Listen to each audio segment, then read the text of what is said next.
Alright, hello. Last time we kind of made a drive-based class. We set it up so that way you can use those motors, and we set up a robot map to kind of show you around where those motors are plugged into. But you actually notice we don't have a way of interfacing with our computer, getting those joystick values, and moving around the drive base. So there's kind of two separate components to that we're going to be covering in this tutorial. The first is getting input from joysticks, and the second is actually driving it around. So here's how we're going to do that. The first thing we're going to do is we're going to go to OI, which is output input. This is where all of your movement, your joysticks is going to be put, and where your helper functions to get data out of them is going to be put.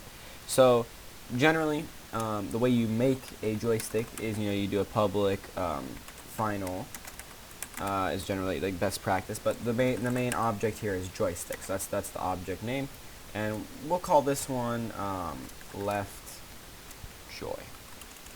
I like to do it all caps, but it's up to you since it's the final variable. And then we're just going to initialize the standard thing. It's a new joystick.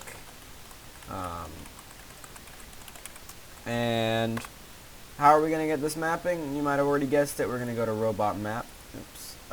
And we're going to add some new values. So you just put comma where you want the new value, and you'll put left joystick, and we'll put that at 0. You can look at a driver station. Driver station, when you go to the USB section, will show you what pins joysticks are set to, so that way you can configure this and make sure it's correct. And we'll put this at 1.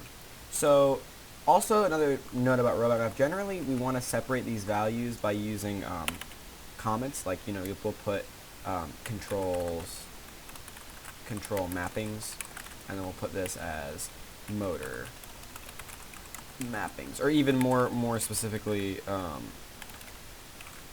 PWM motor mappings, because if you use CAN bus, which we'll get into soon, CAN buses have a completely different system, so it's just easier that way you don't see 0, 1, 0, 1. If you don't have these comments, it'll be confusing, but here it kind of helps out. So now that it's in our robot map, we can just go right back to OI, and we can just say robot map dot left joystick dot value. And you probably could guess it, we're going to just duplicate this and put it for the right joystick. So this is assuming you have a left-right joystick setup the way that we had it, if you're talking about 4795, we had that pretty much all the way up until this year. This year might do something a little different, but we'll see. You can kind of extend this to any joystick once you understand how the class works, so I'm just going to give you kind of a quick tour of it. So you have these joysticks, and you want to get their, X and Y values, but what you might not know is that, especially if you're using older joysticks, like the ones we have, they have this like dead zone where, like, if you just hold still, you're not even touching them, they'll flicker back and forth between being positive and negative, and that can be really bad for the motors because they'll be going back and forth, which is not good for the gearbox. So here's what we can have. We can have a public static final double, which is your joystick dead zone. And dead zone is saying, hey, if we don't exceed this value, don't move the motors. So I like to use 0.05 for that. We found that works pretty well on those flight stick joysticks. And yeah, it's basically saying if our joystick isn't giving a reading that like exceeds this, the absolute value of our joystick reading does not exceed this value, don't register any movement. So in order for us to do that, and in order to be able to easily use this class, we're going to need some methods to give us that information. So we'll probably want get left joy x, and I'll kind of demonstrate what you're going to do here. So first, you're just going to want the raw value of the joystick, which we'll get by doing left joy dot get x, which seems pretty basic, but again, that gives you that dead zone. So what we're going to do is we're going to do a neat thing called a ternary statement. I'll try to explain it as I do it here, but you might want to look it up if you want further reference of what a ternary statement is. So basically, let me type out the code and I'll explain it. So what this does is we're basically saying if we're just taking map.absolute value, that's pretty common, of the raw. That way we just know, a positive value of raw. If that is less than the joystick dead zone, this is saying if it's less than joystick dead zone, return 0.0. Else, which is this, include raw. So basically, it's an if-else statement built into a single line. That way you don't have to write out so much code. And that's really helpful because now we have a joystick dead zone right implemented in our code. So I'm going to actually have to copy this a few times because we're going to want the y value as well. And that's just a few changes right there. And then also doing for the right joystick, so 2 more. And put get the right joy x. And then we just choose.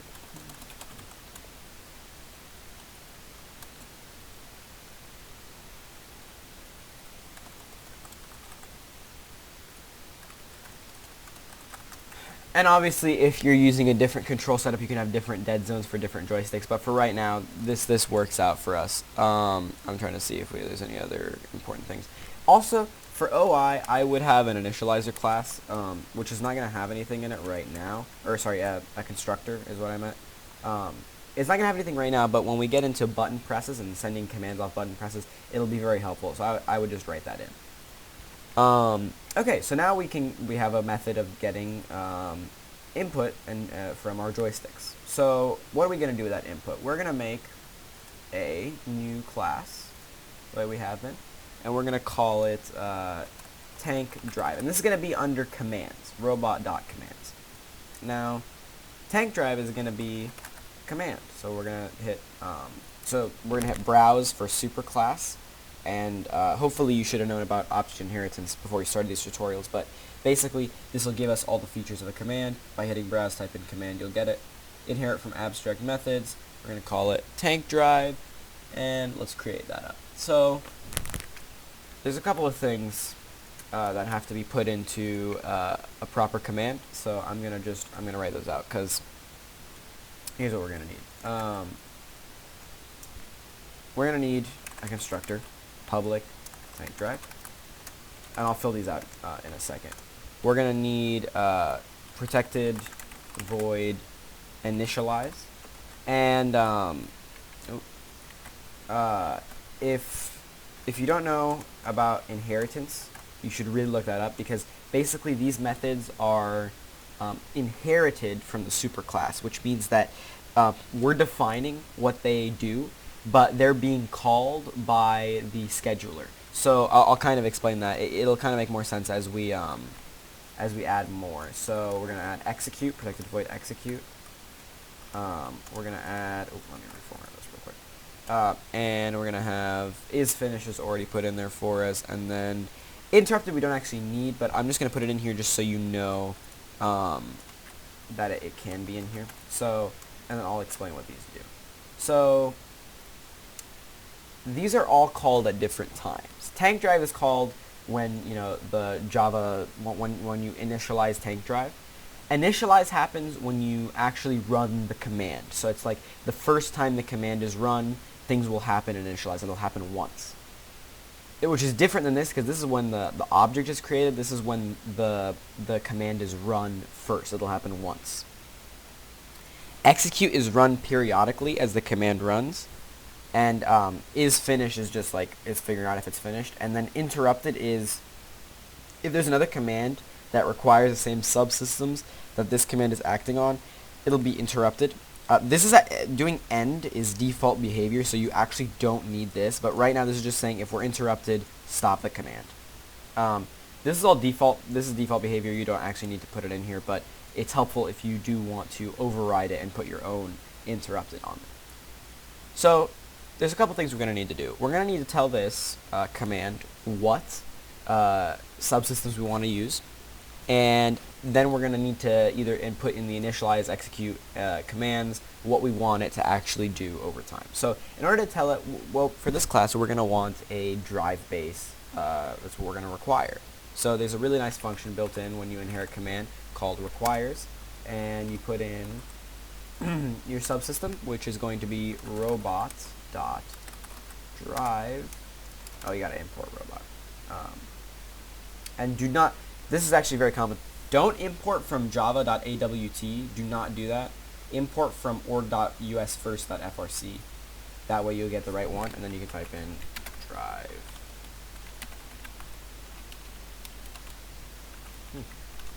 Something is going on. Should be up. Oh, there we go. I haven't actually done that yet. So, okay. That was a great example. So, usually, because commands need to reference a drive base, there needs to be an instance of the object drive base somewhere. And the only place to do that really is in your robot class. So what you're going to need to do is you're going to need to make a static, a public static drive base, and we're just going to call it drive base. And then just import drive base.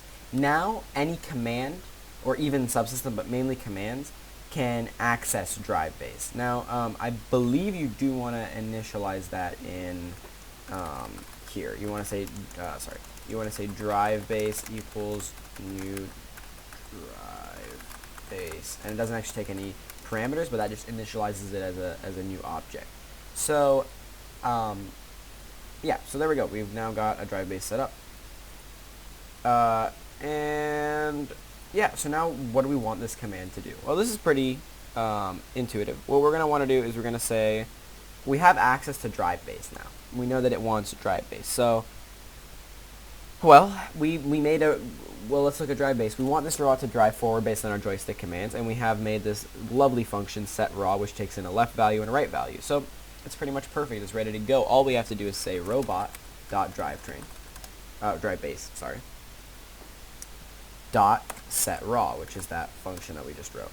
And the left value we're going to get from robot dot input output input dot get left joy y, right? And then we're going to have this one be robot dot oi dot get right joy y.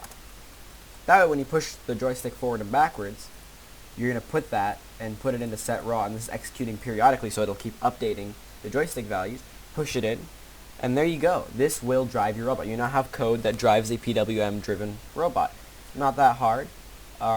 Pretty simple stuff. But there's one thing I'd like to add to this that is pretty helpful. I found is helpful for our team, and I think it'll be helpful. If you're using those joysticks, there's a throttle on them, which is really helpful because you don't always want to go 100% speed.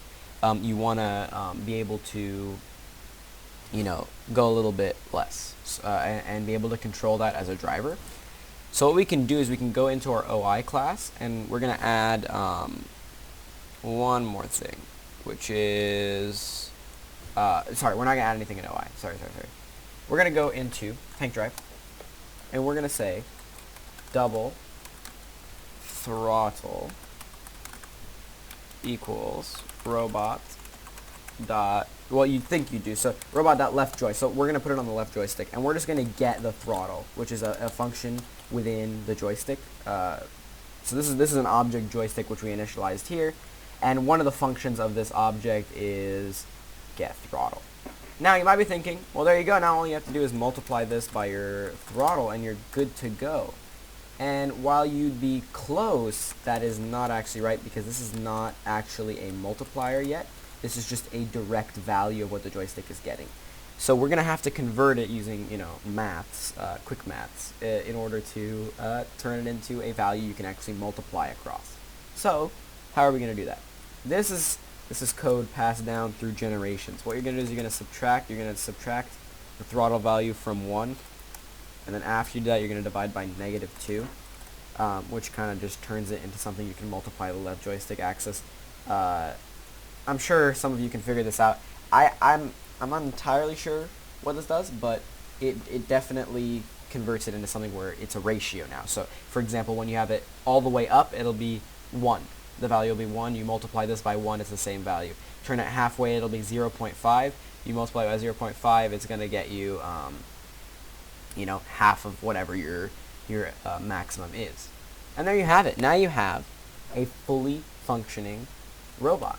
And it'll all work out, and you can move it around. So the next steps is we're going to show you, this is very, very bare bones, right? I mean, I'm sure you guys can figure out based on what we've been doing in these tutorials, you know, you can make a new subsystem.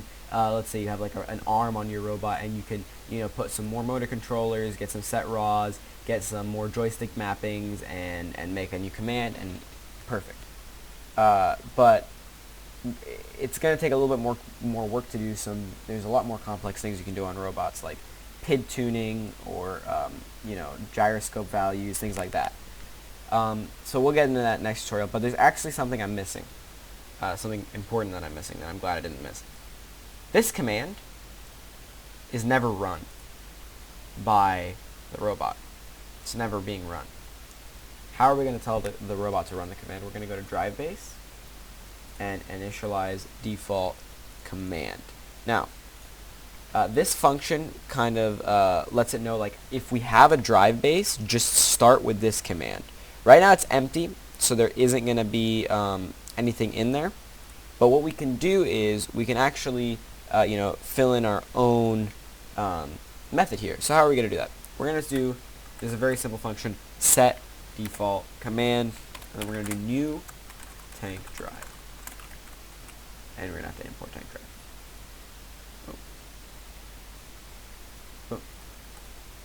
And now, there you have it. Now it runs on default, so when you did new drive base, it's just going to do it. You don't have to put anything in teleop in it or anything like that. It'll just happen, which is very helpful when you just have things that want to read joystick values. So there you have it.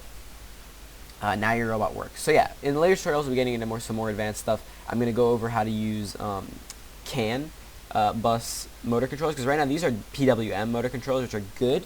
They're good motor controllers, but you want something maybe a little bit more if you want to do some more advanced things, like getting encoder values, things like that. So thank you all for watching, and there you go. Now you know the basics of how to program a robot.